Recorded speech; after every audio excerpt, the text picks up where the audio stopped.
Names were important. They always had been, from the moment man first developed language to understand the world around him. They were important, but the intense popularity of a particular playwright's work in the south of England suggested otherwise.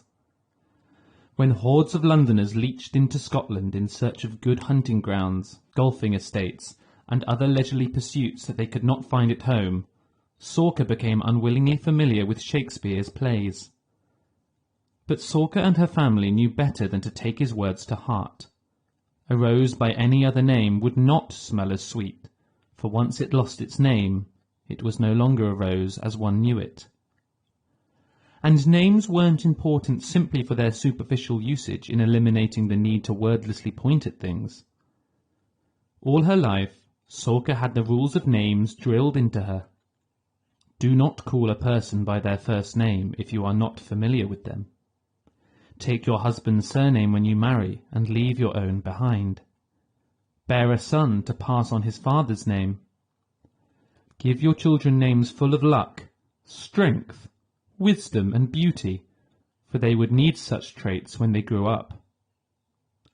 But these mantras all paled in comparison to the one rule the infuriating English tourists liked to laugh at most. They would not laugh so loudly if they knew the truth. Nobody who knew the truth laughed about it. This rule was the very reason Sorka often went by Clara, an anglicised version of her first name that she despised, but eagerly used nonetheless.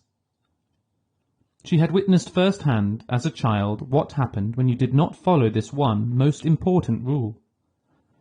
You disappeared, sometimes forever, sometimes for no time at all. But if you returned, you were changed, and almost never in a good way.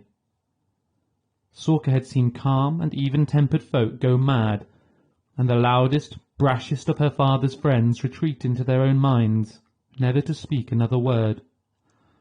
Tourists often thought the locals were crazy when they came to visit the little town of Darragh. It was nestled between large, sweeping forests and breathtakingly beautiful lochs, so it was a popular place to visit away from the hustle and bustle of Glasgow and Edinburgh. Locals warned them against conversing with anyone they might meet roving beneath the trees or wandering along the shores of the lochs, especially at twilight. The tourists, without fail, never heeded their advice.